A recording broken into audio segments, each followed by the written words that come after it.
sort of style of things. We've got the pathways and switch to that. It's just like, yeah, remember it. It's just finding a way. We just press record. We're live. With silent. That's okay. That's okay. So let's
We're ready to start. If you guys are ready to start, if you can send us live on YouTube. Hello, everybody. That's always fun. If you didn't already know, this is our 5th live podcast event, which is cheers, what a lovely audience. And yeah, essentially, this is a crossover between me, representing Silicon Brighton, and these two lovely people representing the SEO Mindset podcast. And essentially, we're going to talk about how to build your personal brand, which is very exciting. We give a round of applause for this topic.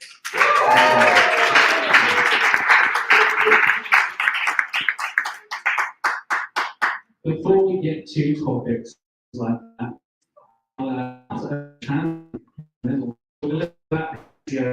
introduce the podcast to everybody. Then we'll get in and we'll thank our sponsors and talk about all the exciting things going on around the podcast. And we'll get into the topic in a few minutes. Tazmin, over to you. So I don't know if everyone knows, but the SEO Mindset podcast turns 3 tomorrow on Thursday.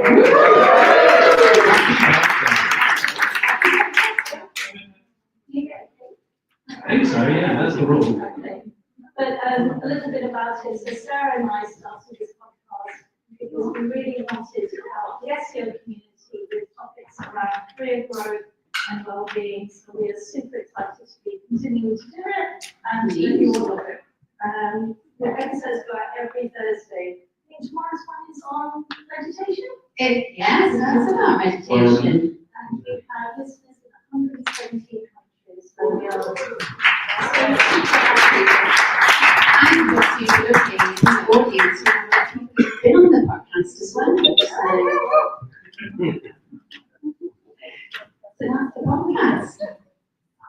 If you're not familiar with the Silicon Candour podcast, that goes out every single Monday morning. And it's either me interviewing, again, many familiar faces in this room have been on the podcast, the best and brightest in SEO I see, hello, thank you. Or it's me and my co-host Mark Williams-Coates, and the corner here, which is where I'm and we recap the SEO news for the month, essentially. And I think we're 6 years now in total. We had a bit of a break before I took over, but yeah, it was 6 years until we started in 2019. So yeah, we do that every single week. It goes out on YouTube, on Spotify, Apple Podcasts, all the usual places. You might get a little card later on that you can scan, subscribe, both sides, one for SEO Mindset, one for search for Candour.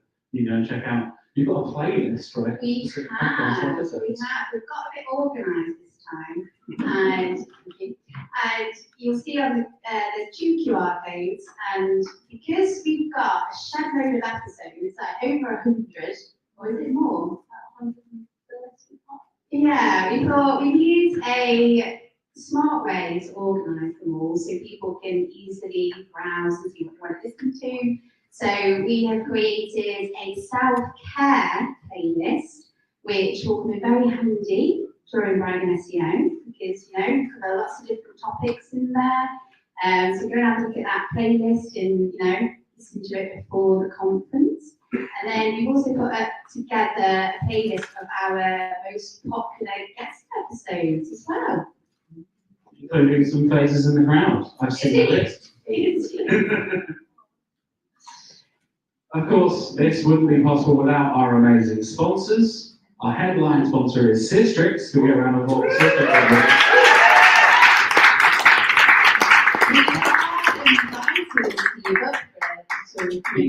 Indeed. Mr. Payne, would you like to come? Yes, it is. Yeah. Come and build your personal brand, Steve.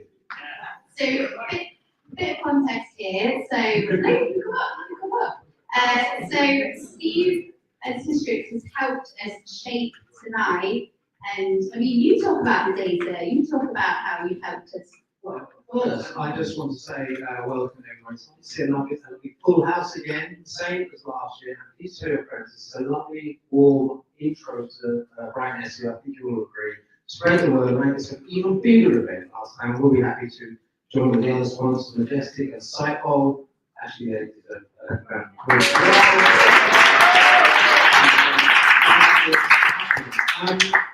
a we did very quietly enable, I know this is a bit of a salesy thing, we enabled a secret QR code. There's two guys sitting over there. We re-enabled a 14-day free trial with no credit card. If everyone's got put their credit card sort of wall into it, they're not supposed to put it there. They've got the QR code. So if you haven't tried, there's probably no one that hasn't tried this here, right? I'll move on. Data. Where's YouTube going on? That camera, is it? Hello YouTube. Did you know that around the term brand building, there are 6,000 searches per month in the UK? That's around the term. That's including all the sort of related terms. In the US, it's double that. If you think about the population, that means there's more searches per head in the UK around this topic than there is in the US. And that surprised me, because I would have thought that in the US, there would have been a thing like personal brand. I mean, they are rather good experts at that. I know there's one from New York here. Am I right? It's a big thing in the US. Personal brand is a big thing. I'm surprised to see there's more per head searches per month around this topic. So it's an important topic. I've brought some data as well. There's a few questions. Years, it's really weird, the top questions that come out. I should have actually asked Mark for the top questions. Can you look that up for me? Right, the top questions are, of course, what is a personal brand? I think you're going to talk about that, right? And then, I don't want to answer that, just about read it. Where is it? It's on the power. All right. I don't put your glasses on, sorry.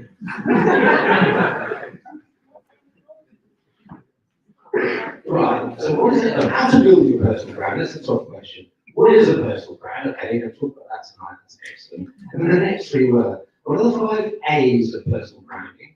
What are the 4 P's of personal branding? And what are the 5 C's of personal branding? So I think someone's done a bit of marketing on the whole personal branding thing and tried to out these sort of top 5 P's and C's. So maybe you can look at Don't worry, I've got the 5 C, A, Q, R, S covered. I have no idea what that one is. The other interesting thing I thought was that there was a peak around Q3 last year in UK searches, which coincides with the Harvard Business Review writing an article, a very long article, which is the top URL. Is a new approach to building your personal brand. And I think that article was marketed and has boosted the search volume for it, unless you can find another reasoning of why that went up in Q3 last year. I can't think. Anyone else think? Maybe there's something on TV? I don't know, that often happens. There's something on TV. An influencer could hit social. What was it? Yeah. So all the SEO is going, shit, I need to build my personal brand. Thank you everyone for being here. I'll around later and let's get all of these other people. Thank you, Steve. Thanks, Steve. And socks with a little search icon and the Streets logo there as well. You may notice another one from our lovely sponsor, Majestic. And as you can Majestic. We'll be giving away copies of SEO in 2025 during the Q&A section. So if you ask a question, we give you a mic, you can get a copy of SEO in 2025. And you're in that book. I am. We have quite a few faces in the ground. I've got from you. That's a comment. The stars by the ground. And we thank Majestic for the food, so all your pizzas and snacks and things thanks to Majestic. Thanks to the drinks is from lovely Sidebowl. Give you a round of applause, Sidebowl, please.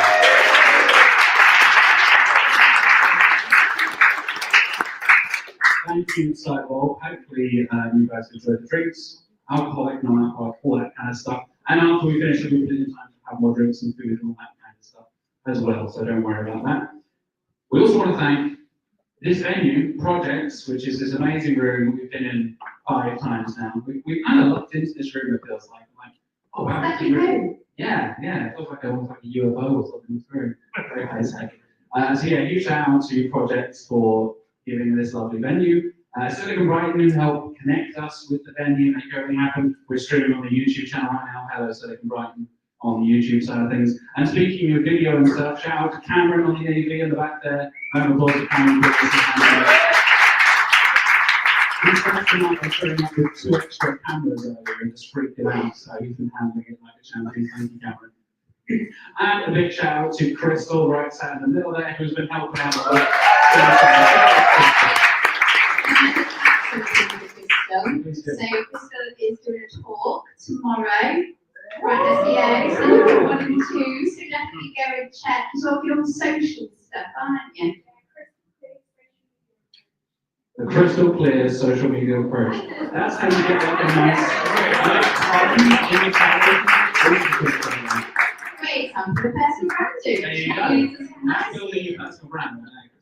Put your name in your talks, you're building your personal brand. And as you mentioned a question earlier, the overall topic is how to build your personal brand. But the first question is, what is a personal brand? And Sarah, I'm going to pass it over to you to get the actual podcast bit started. Do you want to get to me first? You do. What an honour, what an honour.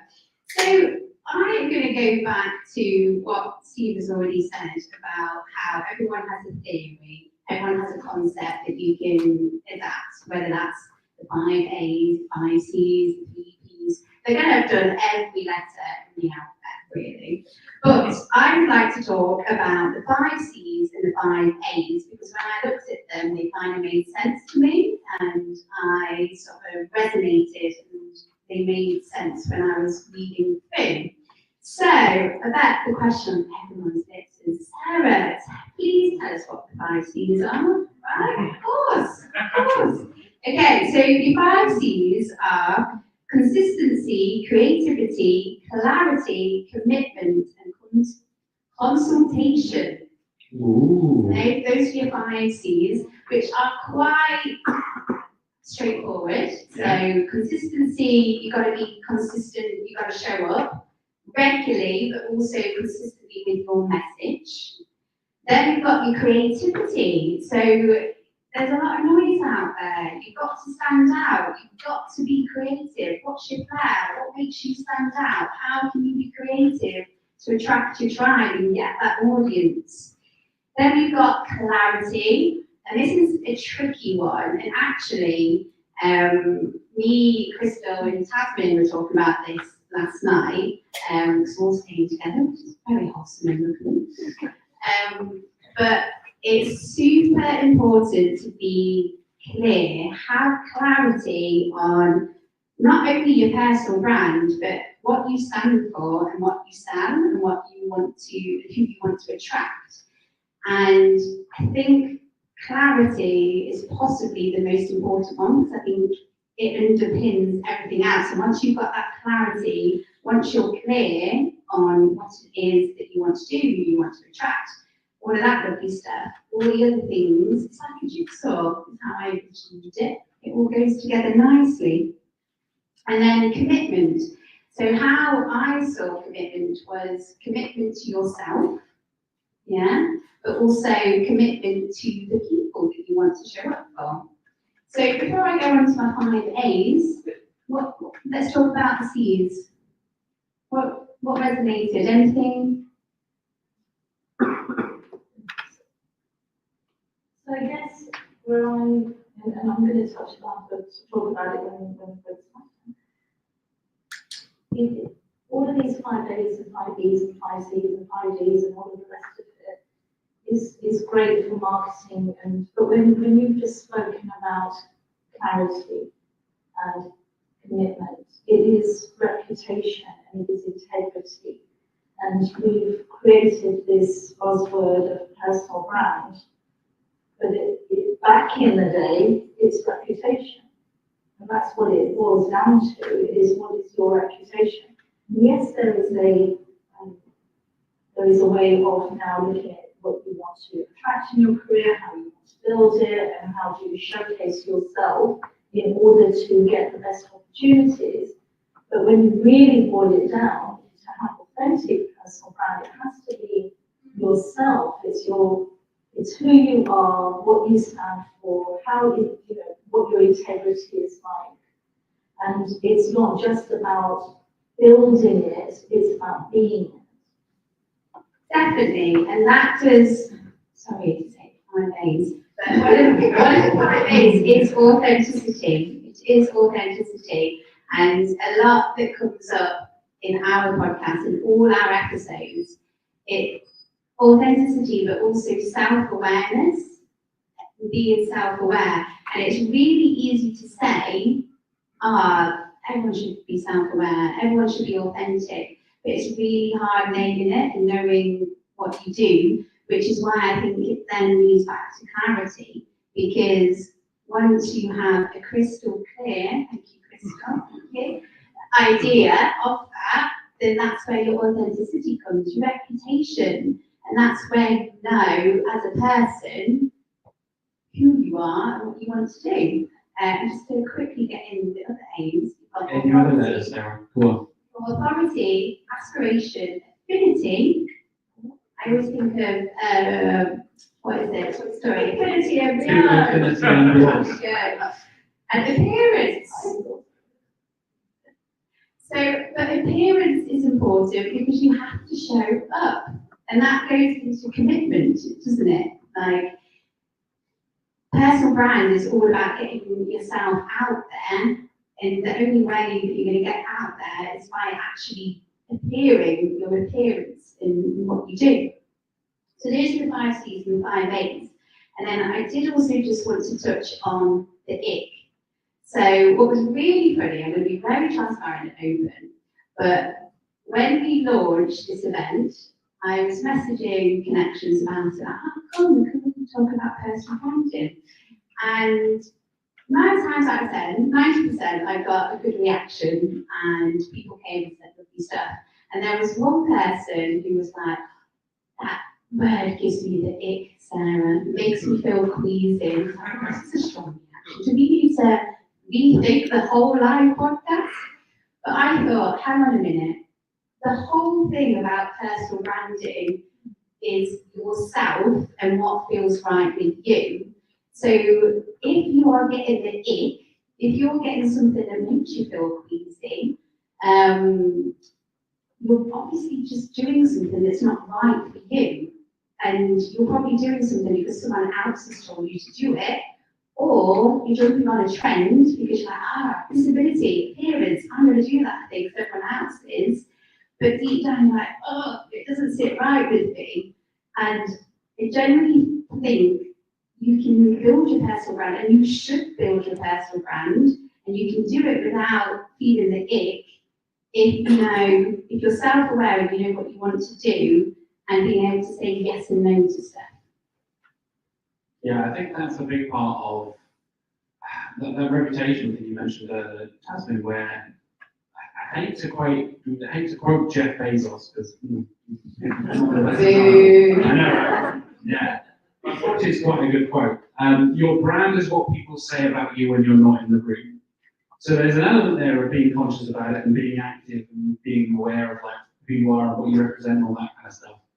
But what do people actually think about you when you aren't there and they haven't got this? Like, I just saw Jack and oh God, what was he thinking? What's going on? Why is he wearing a Jurassic Park shirt? What a weirdo. Like, there's a real kind of thing there of you can be as aware and conscious and put as much effort in as you want, but that doesn't necessarily mean they're going to take away the right message.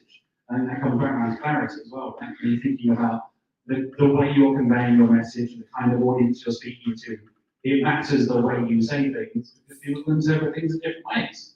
And I have definitely gone away from a brand or a meeting or a podcast or whatever it is. I mean, like, I completely misunderstood what these guys represent. I thought we were aligned in this way. Turns out we are not aligned at all, and we should not be working together or whatever.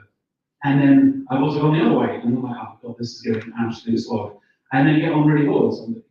And I've always been surprised at how that kind of thing happens almost accidentally. And maybe the 6th A is accidental brand building. You can add to the 5 A's, or you can create a new one if you want. Now it's the 6 A's. There we go. I was talking to my wife the other day, funny enough. She's just got a new job. And I was helping her go through sort of like CV building and all that kind of stuff. And I had this conversation about personal branding with my wife, who's a nurse, who could not care less about marketing or podcasting or anything like that. But I was like, how do you represent yourself and your career experiences on your CV? And for me, a lot of it can be the thing that will separate you from a million other job applicants. So I don't know if you guys have mentioned redundancies earlier, unfortunately, but a lot of people are moving jobs and looking for new jobs at the moment. You get 2, 3, 500 applicants per job. And I've been in hiring positions before where you get essentially the same qualifications, essentially the same experiences, give or take. And it's actually the way they kind of present themselves in the little extra bits, the hobbies, the interests, the little, oh, well, on the side, I'm a photographer, or I do this, or I have built a website, there's my personal thing, or whatever. For me, that has to be a differential between candidates that seem similar on paper. And I think a lot of people build a personal brand without even realizing it. Basically, my wife was like, oh yeah, I do kind of stand for this and do this, and people know me for this. And like, yeah, you have a reputation. That's a good way to do it though, isn't it? Yeah. If you, by accident, build a personal brand, because that just means that you're doing the right things and it's attracting the right people. Definitely. What is your experience been like, Tazmin? Because I know you've been freelancing for a long time, you're a life coach, you're a podcaster, all kinds of stuff. Was your a bit more conscious, a bit more direct, or was it a kind of accidental I stuff? didn't even know that there was a personal brand when I started, but I just want to add a little bit to what we've just been talking about. Yes, you can intentionally build your personal brand by going and delivering a talk, or writing a blog, or writing this, or posting here. But you're also building a personal brand in other places as well. The way I coach my clients, that's building my personal brand. So if anybody, and a few of my clients here, if they were approached saying, oh, looking for this really high speed, high energy coach, they're going to say, Tazmin's not the person. Because I'm not that person. If you're Zen queen. Zen queen, I mean, of course, you're a Zen queen. Credit the Zen Queen. If you're in a position where you are having to tell someone that they've been made redundant, the way you handle that conversation is building a personal brand. So it's a bit like an impressionist painting. Every little interaction you have is framing that personal brand that you're building. And I think that's sometimes what we lose focus on, because we've got the 5 A's and B's and Z's and all the rest of it. It is your character. What is your character? Because then that stems into your personal brand. But in terms of how did I build it, I didn't know what personal brand was. I never even thought about it. When Hannah and Arij asked me to do the workshop for Women in Tech, how to build a personal brand, I said to Hannah, I don't know anything about this. And she said, well, you must do because you built one. And I had to replicate. See the website, Tazmin, you definitely get that. I didn't think of it like that. I mean, I never ever thought of it. And when I worked back retrospectively, I thought, oh, you did the right job there, because that's who you are. I decided to pivot my career because I wanted to do something different in life. And I molded that career around what I wanted my life to look like. And for those who know me really well, know that I am molding my career around what I want my retirement to look like. Because I know I will never want to start working. You're never leaving the podcast, are you, Tazmin? Maybe 5 years. But I know that when I retire, I want my life to look in a certain way. And at that time, I can then adjust my coaching, adjust my podcasting to be around that. So that's how I created it. And by good fortune, the podcast and the coaching align. And yeah, I just show up as me. So you asked me yesterday, are you nervous? No, I just show up as me. And that's okay. I don't need to be like anyone else. I don't need to be, high intensity or super. I just say the words that are Tazmin's words. And I'm really fortunate that seems to work for me. Yeah. Retrospectively, I think I could have been more intentional if I knew what personal brand was and building one. And maybe I would have made different choices to get to where I've got to quicker. But apart from that's been my experience. I think that's a common experience. I know quite a few people in this industry and the crowd are like, going freelance at the moment, right? And I'm speaking to you guys who have been working freelance, and then you made the jump last year, Sarah. Has that experience like shifted the way you think about your personal? What has your experience been around like going from working in companies and stuff to actually representing yourself directly? So it's a bit of an odd one for me because I think unknowingly I have been building a personal brand, but like has been not knowing that it's a personal brand, but I have been building and being intentional about connections, conferences that I'm going to, what I want to do. So with me being intentional and working on my personal brand behind the scenes, that then allowed me to step into freelancing because I got to a point where I had enough connections, I had a big enough, don't want to come across as big-headed here, but I'm just going to go for it. Imposter syndrome is screaming out right now. But yeah, I built a bit of connections. I started to make a name for myself, especially in like the podcasting space, SEO podcasting space. People were sort of recommending me, and I think that was through just helping people really. And if someone had a question or they wanted to launch a podcast, I was, yeah, I'll help you. Let me do this. We'll do this together. And I think they got to a point where the massive driver for me going freelance was partly, I think there's a little bit of me that's always a bit entrepreneurial and always a bit like, oh, I want to try these things, I want to see what happens. But the biggest driver was, I'm very sorry, but I got a bit annoyed at when you look at the top 25% of podcasts. I'm very sorry to say, I'm going to look away from Jack for a moment because it's a lot of white cishet men. Sorry, I'm sorry. I'm finding the token cishet white. It's fine. And there's great podcasts, and I'm not here yet, but I was just like, there needs to be more diverse voices out there. And I ended up having conversations with a lot of people, and I could tell they would make a cracking podcast because they were passionate, or they really felt a way about something, or they were a really good storyteller. But the reason they didn't do it was because of the overwhelm. They didn't know how to do it, the imposter syndrome, the equipment. And I was like, that's a really easy fix that I can help with. That's easy. Like, I'll sit down with you, figure that out, but we'll get your voice out there. So I think a massive drive for me was everyone wants to make their change in the world, don't they, I suppose? And that was my thing. I want to get more diverse voices out there. And if I can do that by going freelance, then of course I'm going to do it. And as soon as I embraced me, because I remember when I first got into SEO, so I first got into SEO 2012, so over 10 years now. Yeah, those eyes. Whenever I say that, lots of people are like, wow, you've been in it for a while. Yeah, okay.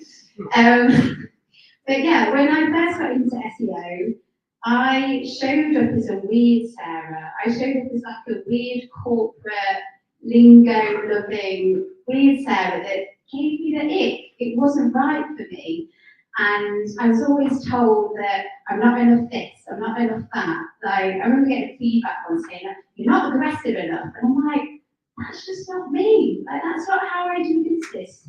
So I think you've got to have the confidence to be self-aware, know yourself, and be okay showing up as that, because then you attract the people that you want, and then you repel people that aren't meant to be for you. But that's okay. I'm okay with having people who want me to be this aggressive, lingo-loving. Do you know what I mean? Like, you've got to find your tribe, you've got to find your people.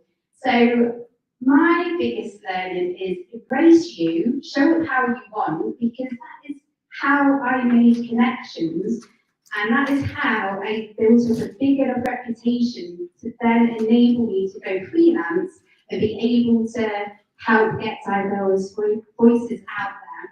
So just a little thing, if there's anyone sat in this room right now who's like, do you know what, I think I'd be alright at a podcast, I just need a little helping hand, talk to me, because we need to get diverse voices out there. But anyway, that's Yeah. No pitching your business on the Sorry, stage. sorry. Come on.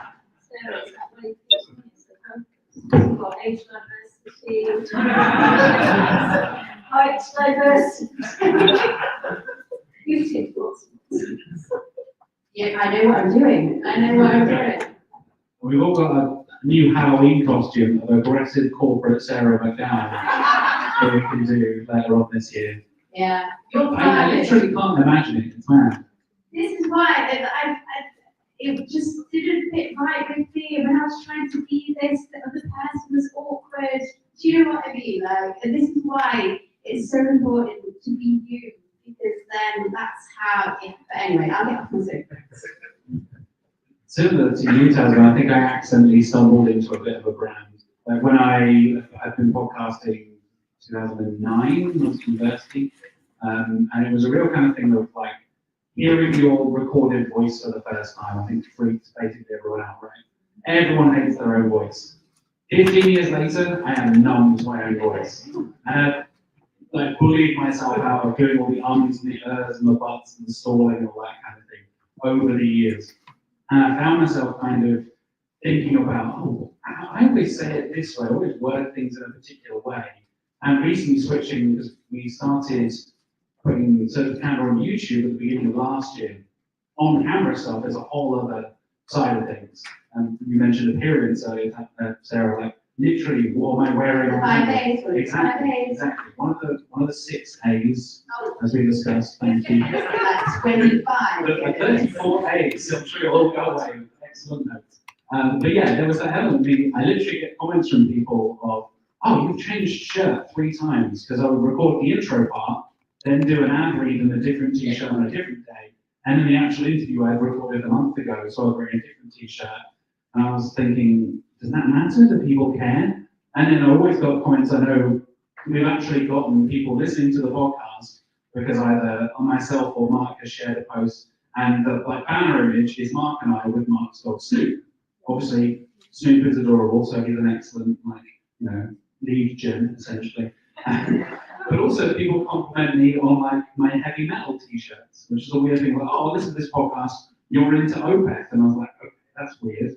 How many SEO podcast listeners are also into Swedish death metal? Someone, when you did the obligatory train selfie that I love, everyone does on the way to Brighton SEO, but someone complimented you on your t-shirt. Yeah, I always get comments on my t-shirts and shirts and stuff.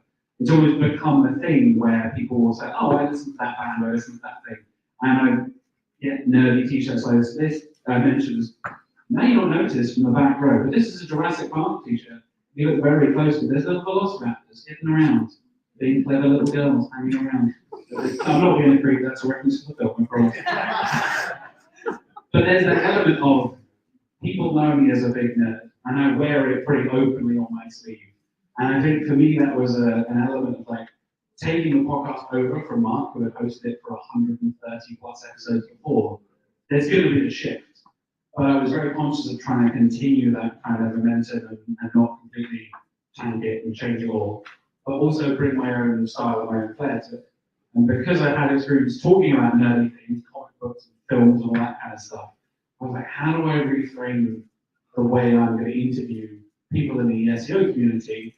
How do I do it in the Jack way and not try and just copy what Mark had done previously or what other people had done in other SEO podcasts? And it was a real kind of thing like, okay, I'm going to do a bunch of like competitor research, analyzing the stuff and see what other people are doing. Or I could just give it a go and see what happens and kind of wing it. And I did a little bit of both, to be honest. It was like half accidental, half conscious. And I think it came to the point where I was thinking, okay, I'm in the flow of it now. Funny enough, sat on the front row, Claire Carlisle, shout out to Claire. You're the first person I interviewed on the podcast. A very lovely first guest to have. And it was this real moment of like, you don't know who I am, but you're being very nice and you're being very friendly and welcoming and all that kind of stuff. Because most of my other podcasts, I've just been chatting with friends essentially, as the gathered on Zoom or in the same room, where it was my first time doing an interview in that way. And the way I presented myself, the way I was writing down questions, people have commented how incredibly detailed my podcast notes are before. So I don't take notes like we've got on these cards. I forget things. My ADHD brain kicks in and I forget everything. So people now are thinking, oh, he's an organized, nerdy, I try to be funny. Yeah, that goes. I try to.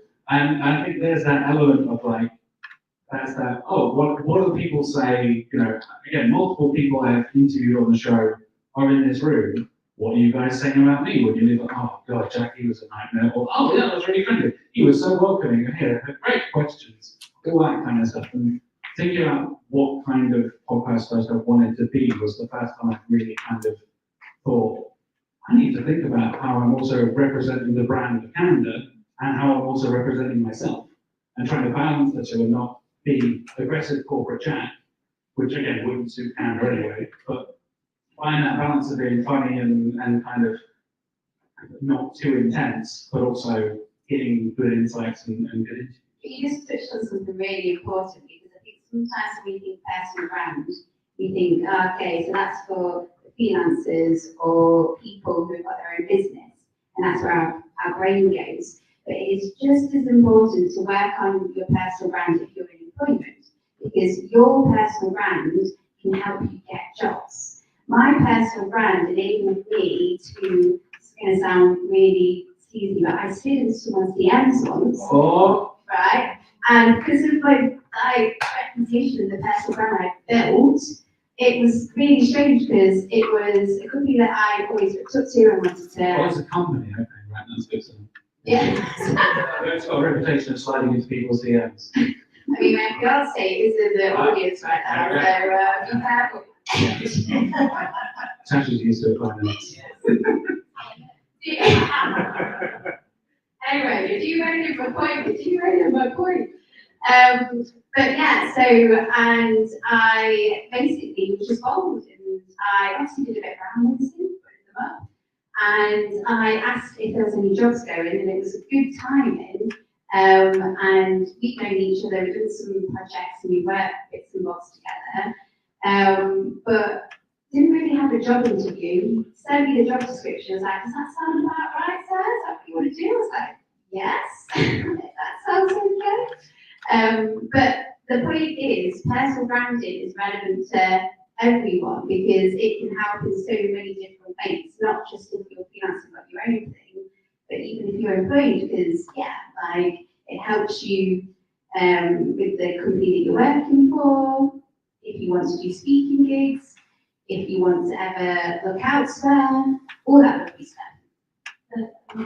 So I'm married to an accountant, and the company he's working for now, he didn't even really apply for the job.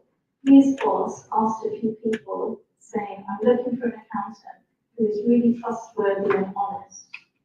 That's my criteria, so it's characteristic based. And they said, you want to go and see so-and-so individual. And that's how he got that. Yeah, what people say when you're not in the room, right? And so this person had a perception of my husband's brand, if you want to call it that, before he We do, that's why we're here. Yeah. Yeah. It's all even that. So you don't even have to know the person. Yeah, definitely. And funny enough, that's also how I got the job at Candour. Mark slid into my DMs, put it that way, and said, I've been listening to your film podcast.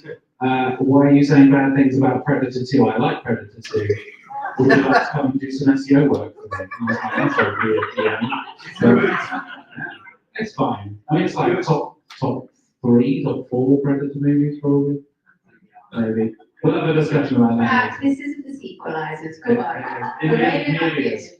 But yeah, there was that element. I didn't even realize, I'd be able to get a job in SEO because I was working at another agency doing sort of general digital marketing stuff, all the paid, all the social, all the organic stuff, and had no idea. I wasn't even looking for a job at the time. But Mark just messaged me out. And I was like, "Oh, I listened to your film podcast, and I'd like to hire you for a marketing role." I'm like, okay. I think to this day you've never seen my CV, like ever. But yeah, fine, it'll be fine. All worked out, hopefully.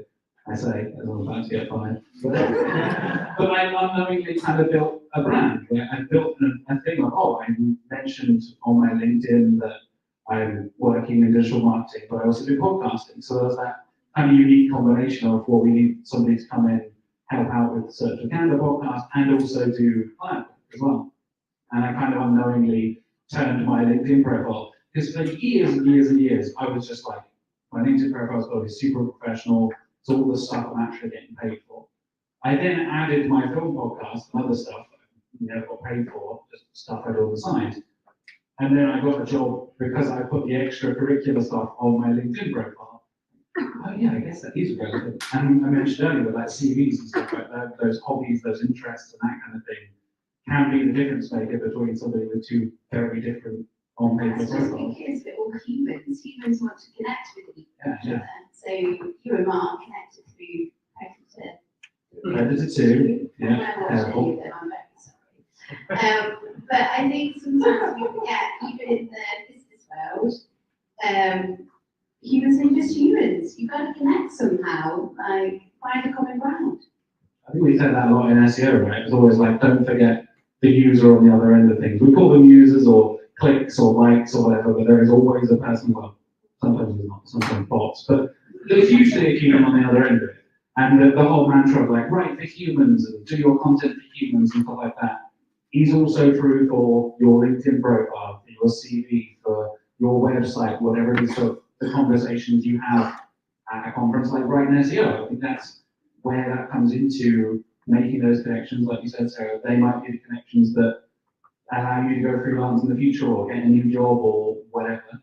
And I think that can be a really big, again, that kind of accidental thing. But if you're aware of it at the time, you can almost take notice of it. Oh yeah, I spoke to so-and-so and I actually quite like to work at that company. I know we had this conversation before, like, stalk the companies you might want to work at, see who works at. Oh, they're doing a talk of Brighton SEO. Oh, interesting, I'll go to that talk. You take a photo of them talking on stage and then post that. And they say, oh yeah, I saw you on LinkedIn. Hey, come and apply for this job. You can make little sneaky connections like that. Maybe I'm not endorsing stalking to build your personal brand. Maybe not Yeah, we the do best it. thing. Maybe not. Sliding DMs, stalking. It's a real sleazy model, so yeah. Yeah. The sleaze thoughts on the end here. Poor Tazmin in the middle there. You were sliding into DMs, you started it. That's not me, because I'm not an aggressive corporate, I'm not a sleazeball, I'm Sarah. Somewhere in the middle. Sliding Sarah. Wow, that's it. There's a reputation. Quick, okay, for that, let's change the subject. Anyway, Tazmin, I'm asking you, let's actually give some practical tips, shall we? Rather than dirty nicknames to podcast co-hosts.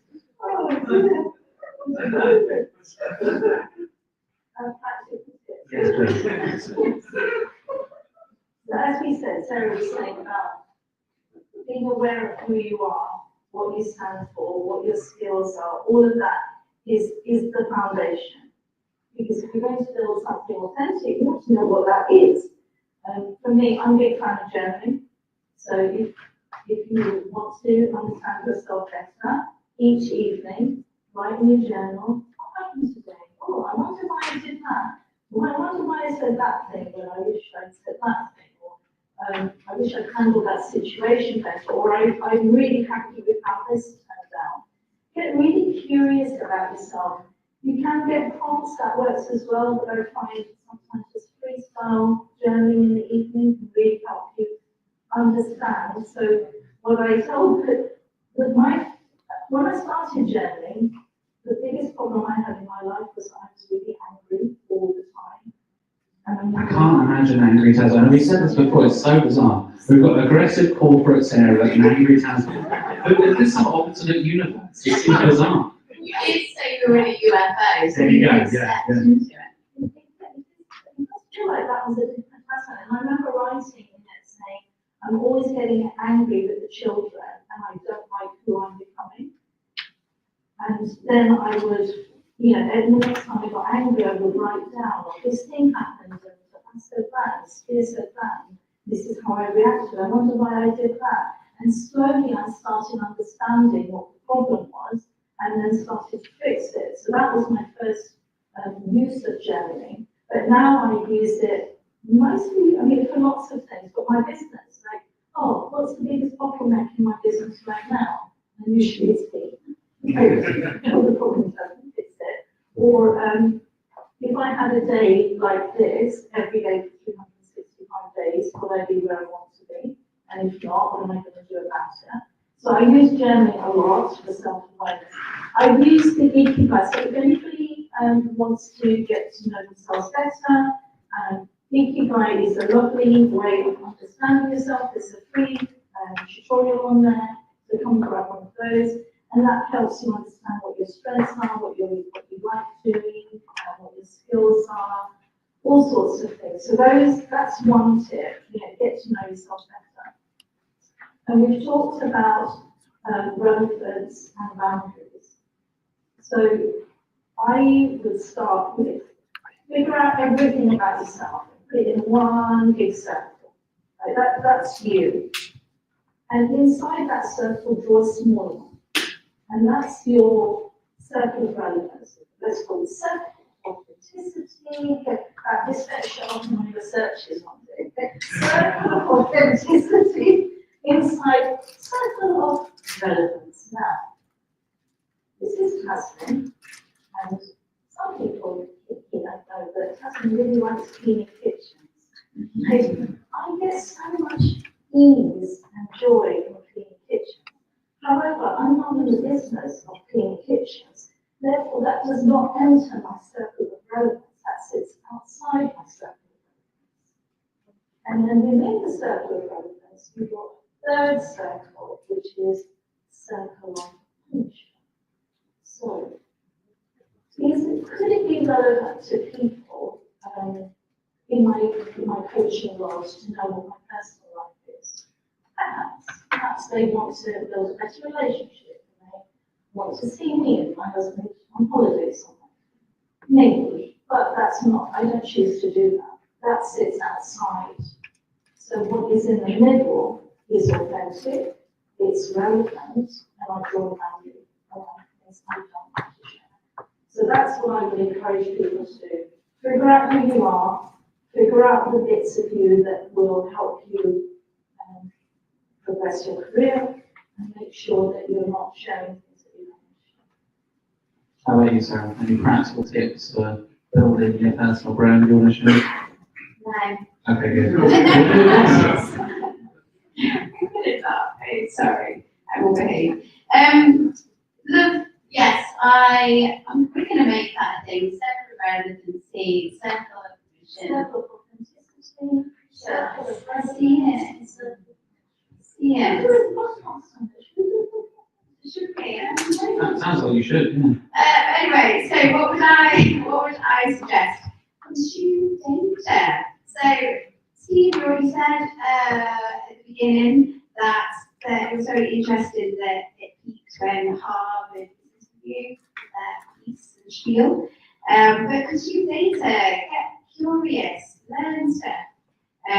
So for the 6 strict stages, we'll be shared remotely after to attendees and the email list. You've got to now, I've said it, haven't I? No backing out. We will do it, right? You will do it, right? Against your own will. But yeah, so we've got people like Forbes, Harvard Business Review, Teachable, so consume data. Research others as well, so have a little look on LinkedIn, out there on the interwebs, have a look at who you respect and who you look up to and who you quite like, consume their data, see what they're doing, see what kind of fits right with you. Remember, be aware of that ick. If there's anything that doesn't really fit right with you, you don't have to do it. Don't do that. Find something else, find an alternative way of doing it. Understand your why, which I think we've already said at the beginning, but that's going to underpin everything, because once you know your why, your clarity, then you can plan everything around it, you can plan your content, you can decide how you're going to show up, what you're going to do. But then the biggest thing is just start posting, just start doing something. I am so glad that I did my first ever podcast, SEO SAS. Does anyone remember SEO SAS? Woo! Yeah, back in the day. Yes, Claire, you were on SEO SAS. Me and Hannah were the GIJs of the SEO industry, which we felt was quite but I'm so glad that I decided to do that, because doing that very first thing has opened up so many doors, and me pestering Hannah, being like, do a podcast with me. She finally said yes. Has led me on some wonderful things like being sat here today, being freelance. So if there's something that you want to try, just do it. Now, if I listen back to the very first podcast episode that I'm going to do, I'm going to keep it on there. Oh, it's the worst. Yeah. It's the worst. But I'm not saying that I don't regret doing it, because you have to start somewhere. You have to show up. You have to just get something out there, because that's the only way you're going to learn, improve, develop, and get better. Yeah? So just whatever's in your head, I was going to say get over yourself, but I don't mean it. That's the corporate sass there. A little bit. What I mean about get over yourself, I just mean when you're first starting out, your audience is going to be smaller, so use that to your advantage and try stuff, because there's less people going to see it and see what attracts, see what works, see what you like. Do more of the stuff that you want to do less of the stuff that you don't want to do. You just got to try stuff. Like, don't regret not ever doing stuff. And 9 times out of 10, the thought of doing something is much scarier than the actual doing. I remember doing my first talk at Brighton SEO, and I had all those pictures of like, you stand on stage and my trousers fall down and my pants are unshow, I trip up the stage and the stairs and all of that stuff. But you just got to try stuff. The fear is going to be there because you don't know what you don't know. Yeah? You've just got to give it a go, try it. If you like it, do more of it. And the more that you do it, the better you're going to come. Yeah, I think there's a real, like you said, the imposter syndrome you mentioned earlier, Sarah, there's that hill you got to get over when it comes to just starting a podcast or creating a blog or creating a YouTube channel, TikTok, whatever it is. And for me, there's a lot of that, you know, you say getting the data, getting the research and all that kind of stuff. I am a big research nerd, so anyone who's ever heard me talk on a podcast before will know that. I gather all of the data, I do all the prep work, all that kind of stuff. And it always involves looking at, oh, what are other creators doing on this platform? And thinking about what platform is relevant as well. Do I want to be a YouTuber? Do I want to be a podcast? Do I want to be a TikToker? Do I want to be a blogger? All that kind of thing. What do you want to be? Who knows? I want to be, when I grow up, I want to be corporate Sarah. That's what I want. But no, there's that element for me of seeing the people I followed doing podcasts for years and years, particular inspirations, and also a lot of my decisions are influenced by what I don't like. I almost gear stuff through the negative rather than the positive. So I will find plenty of ick. Like, well, I definitely don't want to do that. I definitely don't want to talk about that thing or handle that in that way or do my intros in that way or write in this style or whatever. And so much of my sort of like choices and influences stuff are almost a negative. Like, well, I know what I don't want to do. So by process of elimination, this is what's left. And that ends up being the Jack that I present. I think a lot of people, most of you have probably met me, you know, at a conference or we've had a conversation on the podcast, you've heard me talk about these kind of things. I'm kind of me all the time. I swear a little bit less on the podcast than I do in real life, but apart from that, conversations with my family, my friends, whatever, at work, is kind of podcast Jack as well. There is a little bit of presentation to it, and I think there's an element there of blending that professional and personal brand side of things. Because obviously I use the phrase personal brand, and I think a lot of the it comes from like, oh yeah, you've got to turn yourself into a corporation or whatever, you've got to make it Jack Chambers Board Incorporated or whatever. We do need that in the world. No, That's right. definitely. Would you suppose that? Of course. No, two people, Two loyal fans, you know, advocates. That's how every brand starts, exactly. But yeah, I think there's an element there of like, you don't have to go in with that corporate kind of mindset. You don't even have to do anything different to what you're doing now, but just start sharing what you're doing. I know a lot of people I've had conversations with the team at Candour. As a mission of mine this year is to highlight other members of our team at Candour who aren't on camera, who aren't doing talks and stuff like that, because I'm very aware people probably know Mark, they probably know also us, they probably have, seen talks or podcasts or whatever, but actually highlighting other people are doing really great work in the team. People have no idea who they are. So let's highlight the other members of the team and get them out there to start doing public appearances and podcasts and things like that.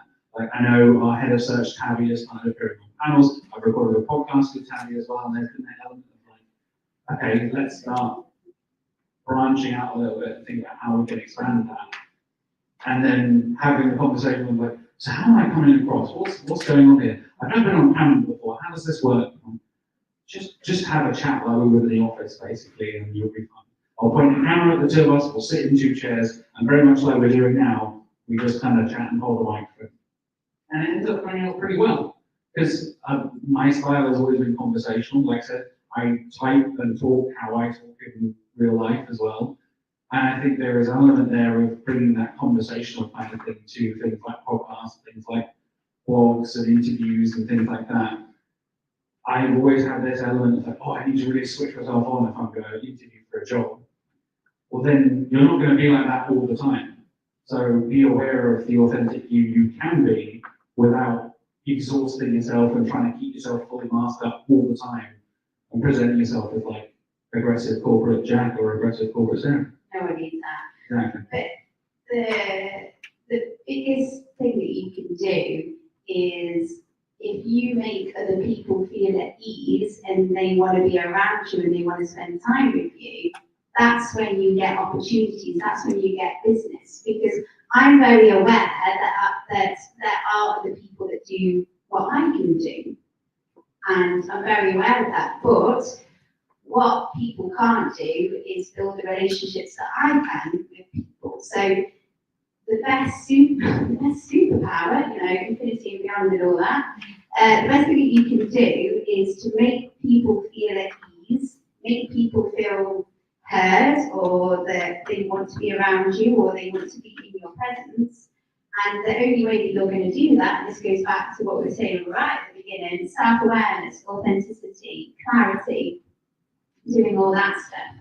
And yeah, like I think on the SEO Mindset podcast, we're very wary of making sure that our guests always feel really at ease, really welcome, because the best interview and the best times that you're going to get a stellar conversation is if someone feels really at ease. And this is a weird segue, but I got a little bit hooked and obsessed with Ruby Wax.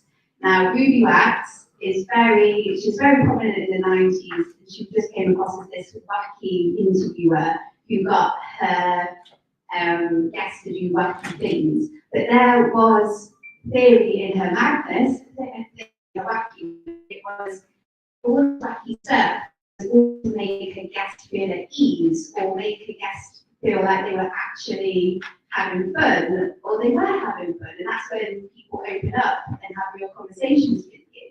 So it's relevant in a podcast and an interview setting, but also when you're going for a job, when you're doing anything, make people feel at ease, make people feel that they know you. Also, you've got your boundaries, and because we had this conversation when Willow came on the live podcast about authenticity, you don't have to show everything. You can decide, okay, in corporate setting or podcasting setting, this is what I feel comfortable with. That's the conversation. But yeah, And we've been show research really matters.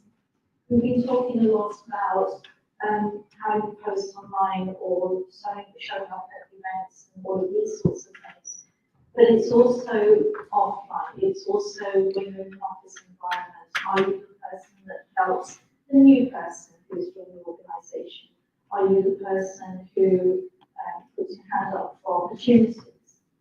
So a lot of this conversation is about online, but it's also about the rest of your life as well. Absolutely. I think we're about ready to open up the Q&A. That's exciting. Very exciting. Do we have the catch box? We do. Hopefully it's charged. Maybe. Cameron, maybe. I got a very wobbly hand from Cameron. Let's Then. see.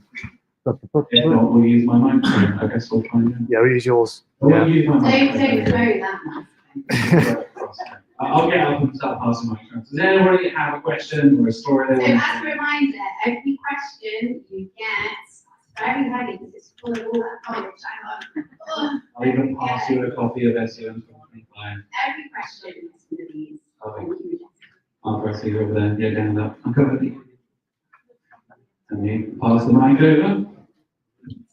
Thank you so much for the microphone. So it was real. So thanks so much.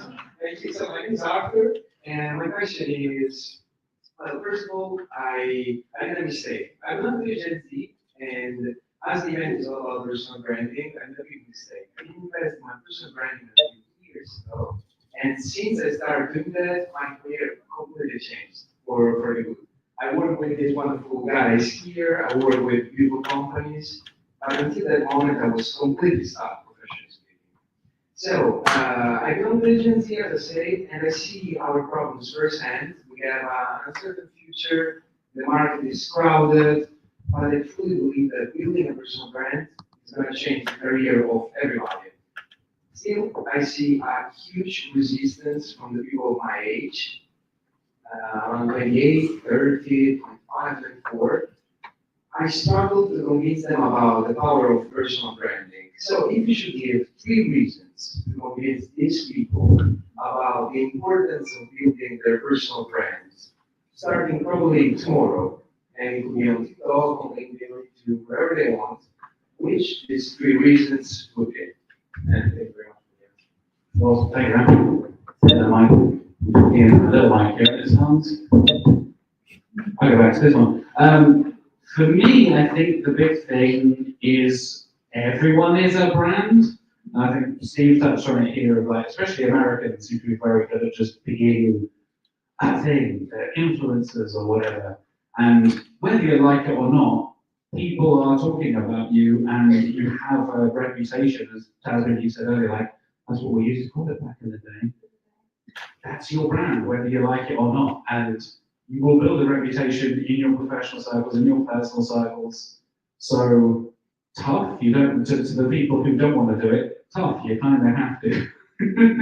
That's how I see it, in that, like, if you're posting on social media, if you're working and having conversations with people in the industry, you are building a reputation, you are building a brand. And everyone, as gross as it sounds, and as icky as it sounds, there's the ick again, everyone is kind of a brand, whether you like it or not. That's the same husband. I would actually, you mentioned that there's a level of uncertainty. And if you are building your own personal brand, you're taking ownership. So you're having the ability to then influence, control to some degree. And ownership is so important in your career, whether you do it in personal brand or personal development or whatever. Why would you let someone else, be it somebody that you're working with, or just take hold of your life and influence it as much as you can? I didn't do it until I was, far into my career. I made the mistake of being in the tech world, but being really, really interested in personal development. So I would help HR, and I would run workshops, and I was doing all of these things, hoping that somebody would say, oh, husband, you're much better at coaching than you are at SEO. Why don't you go become a coach? And until I took ownership, it didn't happen. So don't wait for anyone to give you what you want. Take ownership. Why wouldn't you as well? Because I think if you work on your personal brand, you can make yourself more intentional. So as soon as you figure out, okay, this is my personal brand, or this is what I stand for, this is what I want to do, it helps you then know what you want to post and when you want to post it. So something that I'm getting more comfortable with is sharing stuff that actually matters to me. So there has been times where something comes up on LinkedIn or Instagram and I really agree with it and I want to share it, but in my back of my mind, I'm like, oh, but that's not SEO, that's not a podcast, or people think I'm ranty, people think I'm this. But actually, I have to quiet that voice and be like, no, this is my plan, this is intentional. By me posting more of the stuff that I want to be known for, or that I'm passionate about, or that I agree with, that's only going to help attract the right people and repel people that aren't right for me. So my thing is, why would you do it? Why wouldn't you? Because everyone's posted anyway. It gives you structure and it makes you be more intentional. And it really opens doors to whatever you want to do, like within reason. But yeah, opportunities will come your way. Any more questions? Any more stories? Anybody want to share? A couple of hands. Love it. Do you want to go up with them? Go for it. Go for it. Don't throw it. It's very heavy.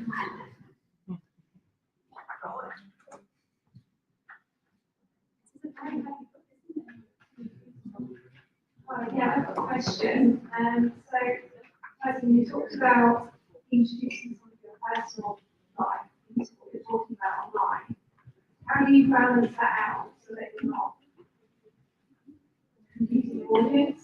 So, for example, if you've got lots of interests, you've got lots of things that you want to talk about, how do you decide, to kind of focus it in a way that's going to help you build that brand rather than just being talking about other random stuff?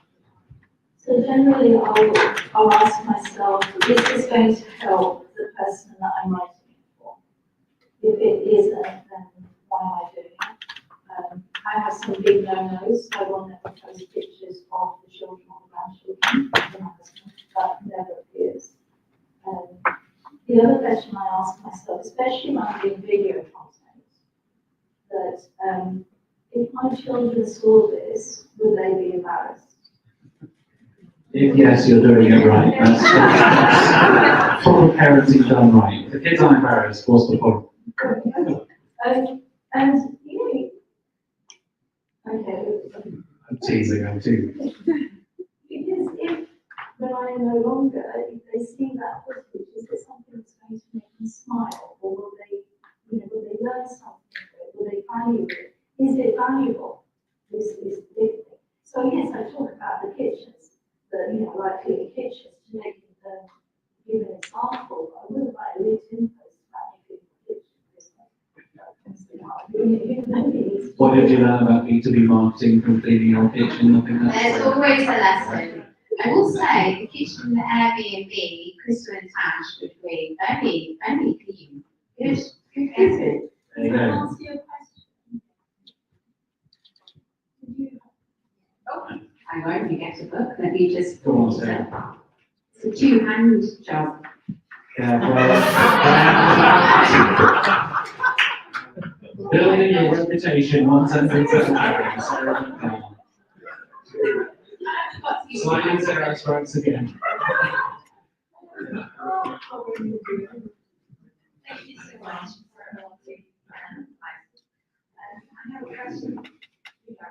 Imagine that you and you want to write about it and share it with people who want to look.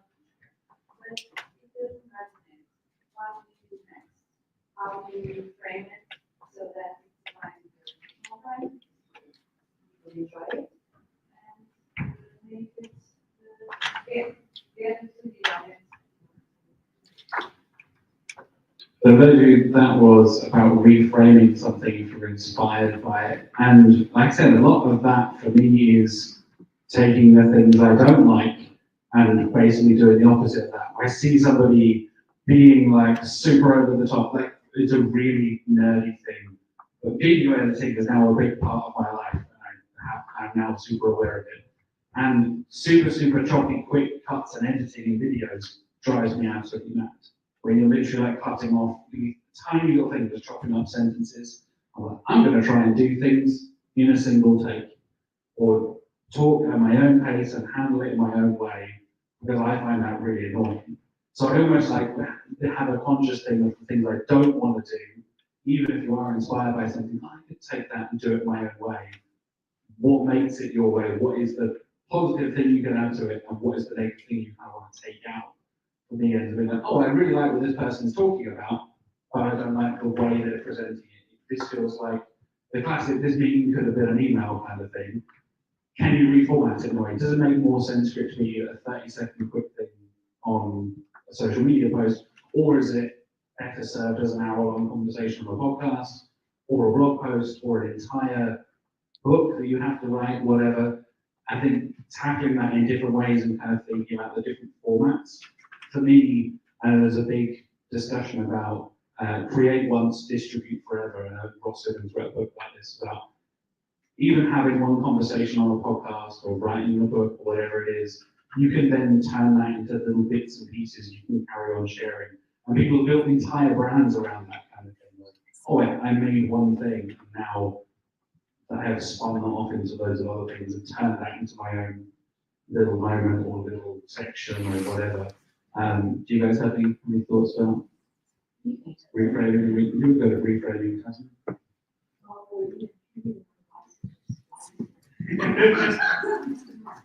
I think, especially if it shows you, if you're building trust online, and it's showing part of you that you're happy to share, then just do it. I think sometimes you're worried.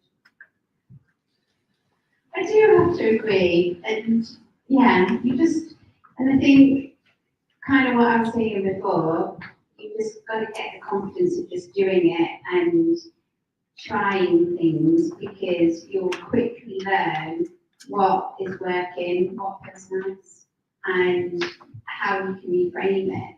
So I think there's a lot of us that are overthinkers, so put your hand up if you think that you're an overthinker. Right, yeah. I think that's what makes us good at SEO, right? We overthink everything, we think of everything. But sometimes you just got to go for it, and it's okay if something doesn't quite sit right or hit right, just don't do it again. But we talked about this on the podcast about it's okay to fail and have the courage to fail, because every time you fail, that's a learning, and we see failure as a negative, as a thing that's bad, but it's only bad if you don't learn anything by it and keep doing it. Like, if I keep scolding myself because I'm constantly touching this hot pan, then that's bad, isn't it? It's possible, it's possible. But yeah, you've just got to, it's okay to fail, and that you need to have the courage in failing, because every time you fail, there is a lesson that can be learned so you can improve it next time. I hear so many like entrepreneurial stories about how many times they failed to get where they are, and I think sometimes we always see the best version of someone, or someone's best self, or someone's great success, but we don't see everything that's come before. So it's having the courage to just try stuff, and it's okay to fail. And if you're at your beginning of your career or personal branding or reputation building, you're going to have a smaller audience anyway, so it's okay. And be a bit more risky and be okay to fail. So does that answer your question? Cool. Any other questions? Anybody else want to get a book? I can see Ashley at the back there. I'll run over.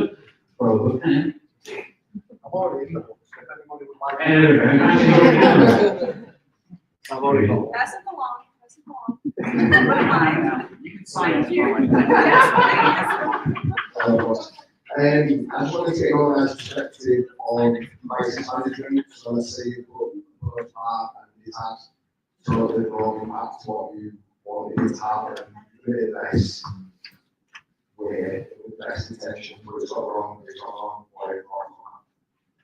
Run, hide, move to a new country, get a new passport.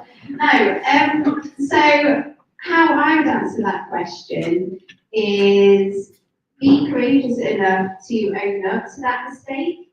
So if something has gone wrong, and whatever that is, make sure that if you're getting comments or feedback, don't be afraid to respond and say sorry and sort of own that mistake that you have made, but sort of, yeah, so apologise, but also decide, okay, what steps are you going to put in place so you don't do that again? But we're humans at the end of the day. I don't think there's any AI in the audience just yet, But of From course, technology. maybe. But we're all humans, we're all messy, we're going to make mistakes. And I see where it goes wrong when someone's making a mistake is if they get on the defence mode, or they go with their head, or they don't want to do anything. And that's when it makes it worse, because you're not addressing it. You're not putting your hands up and saying, look, I'm sorry. There is a right and wrong way to apologise. I've learned this the hard way. So there we're going with, I'm sorry you're feeling that way, because that's a rubbish apology. Or sorry that, because you're kind of saying this is a you problem then. But yeah, just take ownership of it, address it, apologise in the right way, but put steps in place so it doesn't happen again. That's how I would address that. I'm going to go slightly further. There's personal brands that you show the world, but then there's the personal brand that's internal as well. Who are you? So you put a post out and it's backfired. You didn't mean it to be like that, but it has. So in that moment, who do you want to be? How do you want to show up? Because that's, that again, going back to that internal authentic brand. And if your answer is, I'm going to directly contact that person and apologise, do that. If it is to show up online and apologise, do that. If it is, I mean, sometimes I've been in family situations where I've said sorry, but at that time, after that, it's time to walk away, because anything I was saying is just fueling it. And it's, the more you know who you are, the more you know how you're going to react to certain, or act in certain situations. You're building such a strong core then, by always asking yourself, okay, who do I want to be here? How do I want to act? What character am I building? And it's a bit like, so my daughter's friend had a voice, her name's Katie. And I was watching her and I said, Katie, what makes you really good at being a travel builder? And she said, when you've got a strong core. What makes you good at life is when you've got a strong core. And you know who you are. And that when you know who you are, you don't need external validation. You don't need anyone to tell you how to do things. Yes, you get feedback and you learn. It's always the process of learning. But life, brand, work, whatever, the ultimate is to build you and build your business. I think putting crisis in perspective as well. Again, I mentioned my wife earlier. She's been a nurse for 10 years. So I would always come home and be like, oh, the website went down. Our core web vitals were only 30. Oh no. And then she'd be like, 3 people died today. That was a good day. I'm like, oh, okay. Yeah, that's kind of put it in perspective a little bit. I guess I'll shut up about my clicks going down this month or whatever.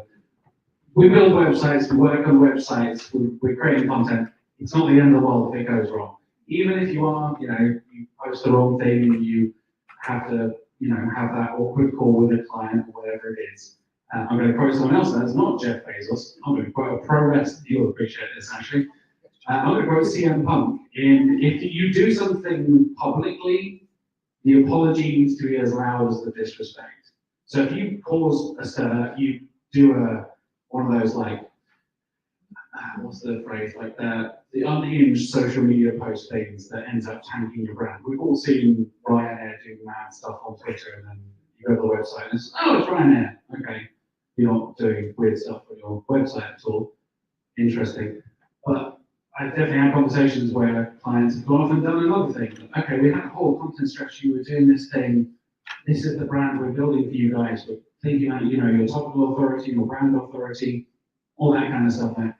Oh, we just thought we saw a trending thing, we went off and did this thing anyway. Okay, that doesn't time anything, that's kind of undermining a bunch of things we've already been doing. And if you do mess up in public, then you kind of need to address it in public as well, whether that's, from a brand perspective, from a company perspective, from a personal perspective as well. And you need to be aware of the audience you're talking to and who you would then need to kind of apologize to. That answer your question. Yeah, that was awesome. Any other questions, or we got a couple of Sarah, can you say the next one? Oh, it's my turn, okay. Yes, sir. I'm gonna go for the SEO process one.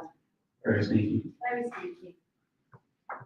We have about 8, 10 more books, so 10 more. I would like to ask, how can you create an investing when you are, able to potential and you have very diverse working experience and very diverse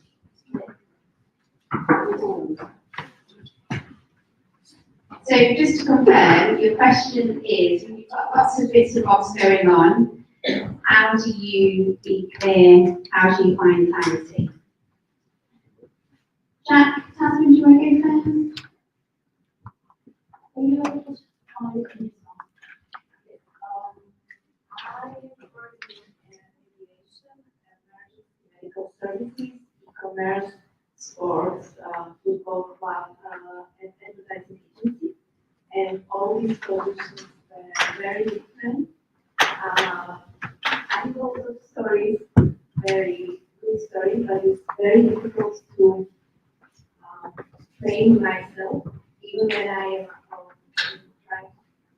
Last year, I was trying to find a new job, and so many recruiters that I was showing my curriculum, they were asking me like, "Who are you? What are you?" And I was like, I'm unable to find myself. I need like 10 roles.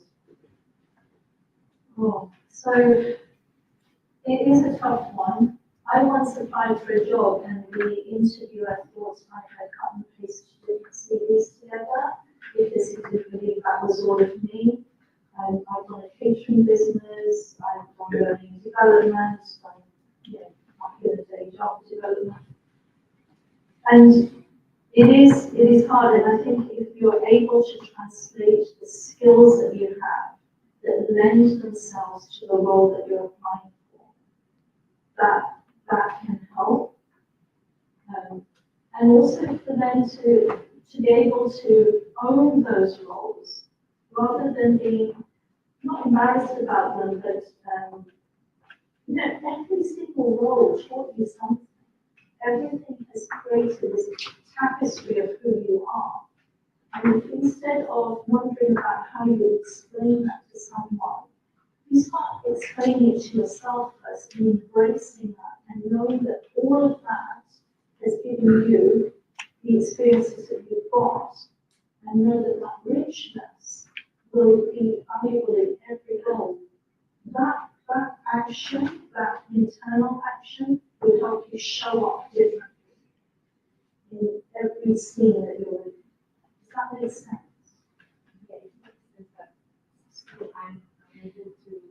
I've got something to add. So what I would ask you is, what is it that you want more of? So when you are showing up on social media, working with your personal brand, what is the one thing that you either want more of, or you want to be known for, or what is the thing that you want to put out there? Because once you understand that, then you can bring in, so all the different experience that you've had in your previous roles, that's when you can cherry pick, oh, this from aviation, right, makes sense to post here, this from here, this from here, but you've got to get super clear. So for me, as an example, I want to get more podcast clients. I want to be the go-to podcast coach. That is what I want to do. That's what I want to showcase online. That's what I want to attract and get into my universe. So what I can do is, because I know that is my plan, that is my vision, from all of the past experience, so of running and hosting and launching podcasts, monetizing podcasts, working for a podcast hosting platform, speaking on stage at podcast conferences, working in SEO, being on the radio, right? All these things are valid experience once I make them valid for that point or that one thing that I want to show up for. If that makes sense? I think what you want to be known for is the thing that is really like resonates with me. I did a kind of a little experiment, an exercise with my friends and family 5, 6 years ago probably, where I was like, when you think of me, sum me up in a sentence, like, will you describe me as like, oh, the podcast guy, or the, I don't know, whatever. That's mostly what ended up coming back, surprise, surprise. I was like, oh yeah, I guess I do a lot of podcasts at this point. I think I was hosting like 3 different podcasts at that point. And it hadn't really occurred to me until I actually sat down with other people, and they were, I think it was on like a WhatsApp chat, was getting very questions like, oh, you know, you do podcasts, or oh, you're really into video games, or whatever. Some of it was personal, some of it was professional, but taking a step back and having a conversation with the people that know you, can be colleagues, can be friends, and then does that align with what you think of yourself? So if you want to push and move towards more aviation work, or less aviation work, people think of you as, oh, the person that works in aviation, or they think of you as the person that works in this industry, or pushes boundaries in this way, or are you the person that highlighting diverse voices in podcasts through your coaching? Finding, and again, I guess, relevant to the SEO industry, finding that niche, and as much as we're kind of at the tail end of the niche side of content for SEO, it seems, I think there's definitely an element of kind of narrowing things down a bit, and not just being like, I'm the podcast guy, because there are a million, as we mentioned, all podcasters are straight white dudes like me, and nothing interesting. They don't all wear fabulous shirts like you. That's what I mean, right? So yeah, you've got to wear a red shirt. That's how you get differentiate between all the others white dudes who do podcasts. But genuinely, like, what do people think about you outside of the room is one thing, and then what you feel about yourself and how much do they line up with each other. So I would think of myself as like, oh, I think of myself as like humor first. Basically, every conversation I have will have jokes in it. And a lot of people are like, you are not funny. You think you're funny, but you need to stop trying to be funny. Okay, right. Maybe I need to reframe that and really kind of understand that. So do your goals align with what other people think about you and what you think about yourself? How much, again, coming back to the ikigai thing, right? Like how much those circles cross over and how that all kind of works together. How much do you want to niche down? Do you want to go to an entire industry's worth of stuff, or is there a really, really specific, and so Sarah being a podcast coach, but you want to be one that specifically highlights different voices and brings diversity? I will work with voices FM. Just put that. Hello. Yeah, exactly. Tazmin. Have you had a chance to do it? Personal delivery. There you go. So I will go through the exercise and ask yourself, okay, this is what I want. And which of my skills line up with it? What skills can I leverage? And also then, that's your goal. What is your strategy of getting to that? And then what actions? Because so many people want something. I've got this goal, and then they fall short on the strategy and the actions. They all have to be aligned. So then you talk about that, you speak about that, you see yourself like that. I never posted about my catering business, but maybe I did not post. I didn't know you had a catering business for ages. We've known each other for years, and I had no idea. Catering business, I cook this school, I do curry club. I'm learning this right now with the rest of you. But it doesn't align with what I'm trying to attract now, so I don't really talk about it. And then I just get worried that people ask me to be Okay, I think I have time for one more question. Anybody going to help? A couple of them? It's your turn, Jack. It is my turn. Sorry, but you know. Anyone want a copy of SEO in 2025? Come right at the bottom here. Look. If also, just before the question, because we have got other copies, come. Throw them up in the air and remember that's health and safety. Hi. Yeah. Sorry. Anyway, continue. Thank you. Who is somebody you know, who's famous or both? Who do you think has got their personal brand absolutely spot on? If you look at them, you think, oh, they Good, tough question. It has something. Sarah, anyone spring to mind? Any podcasters you're influenced by? Tazmin, you want? the name escapes me, I'm going to explain my age. But there is an individual who started a charity called Mary's and there's a book called The Shed That Fed a Million. And it started off, there was a disaster, so he spoke to his village and said, I'm going to hire a van and I'm going to deliver goods there. And they got goods and they went to deliver it to the disaster. Came back, it was meant to be a one-off. Came back, there were more goods, so they did it again and again and again. And then that turned into a charity of so many different parts. And one of the parts that was mystery is meals, called Mary's Meals. And Mary's Meals, what they do is that they feed a meal to a child in an unfortunate situation in different countries at school, because then parents will send their children to school. And that is where you've got character and reputation and brand and purpose aligned so beautifully. So that's the thing that I really respect. Somebody who inspired me to start podcasting in life is a guy called Greg Miller. He runs a company called Kind of Funny, and they're like a podcast and YouTube channel and stuff. And it was always the welcoming environment, and that's something we wanted to craft for the podcast as well here. It's the engagement with the fans, being active in communities, all that kind of stuff that really inspired me to do what I do when it comes to, you know, obviously a comment on YouTube or you meet somebody in person, actually have a conversation rather than kind of wicking people and all that kind of stuff.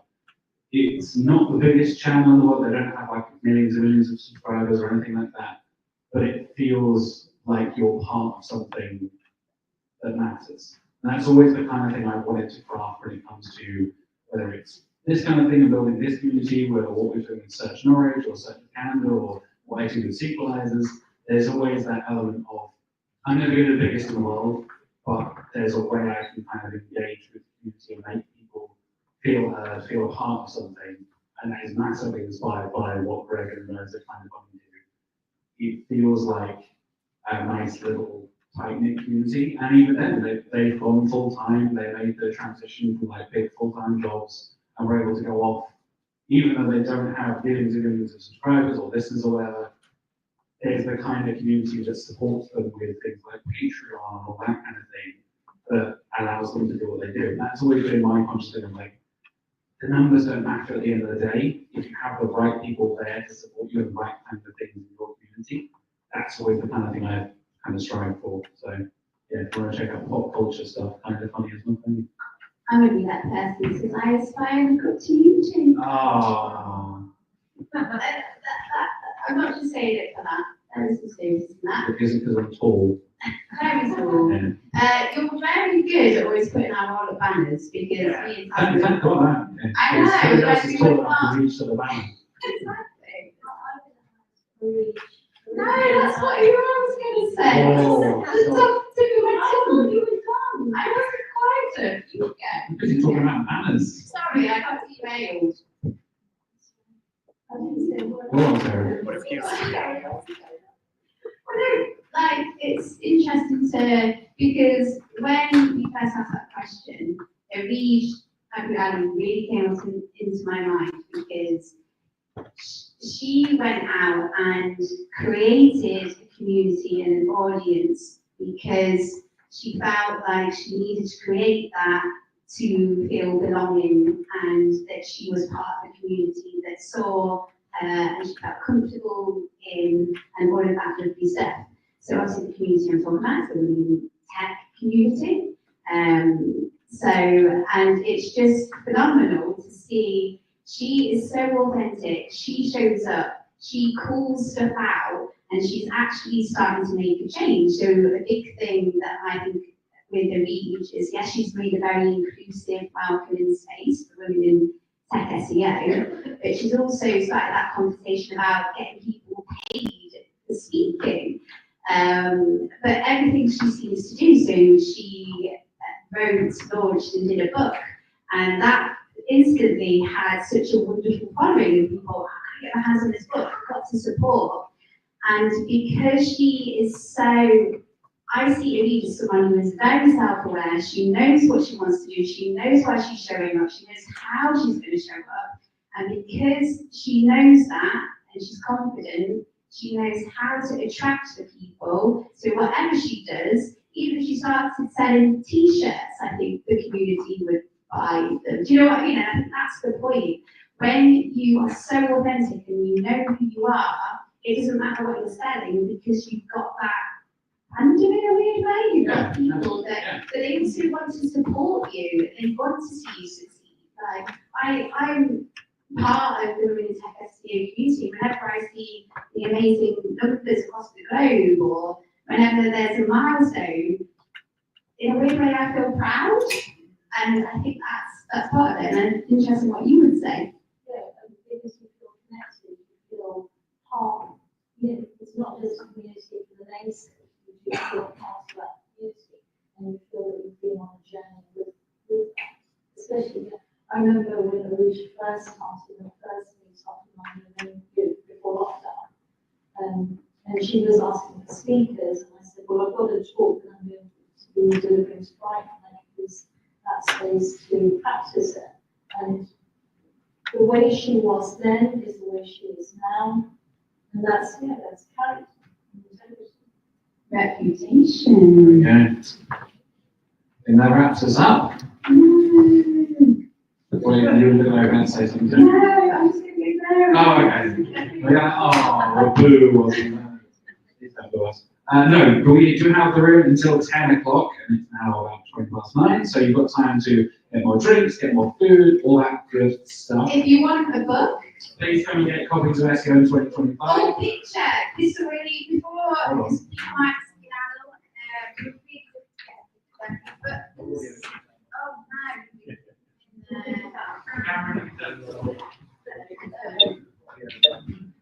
But Are they all gone?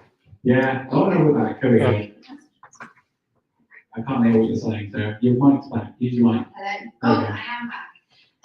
So what is wonderful is every time we do the live podcast, it just gets bigger, doesn't it? And it seems to be such a lovely vibe and people want to go and come along, which is lovely. And of course, we said our thank yous to our wonderful sponsors tonight. So just another shout out. Shout out to Cyborg, I see you guys in the back there.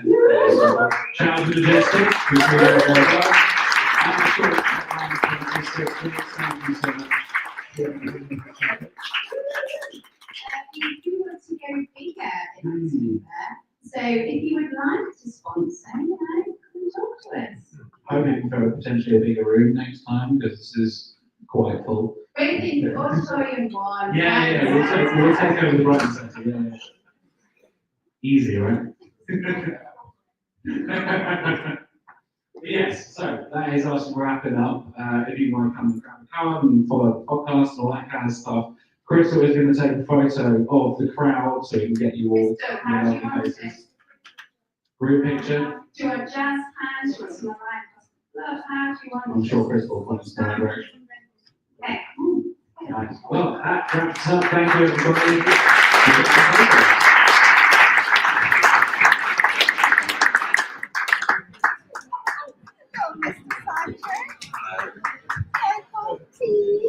Hi.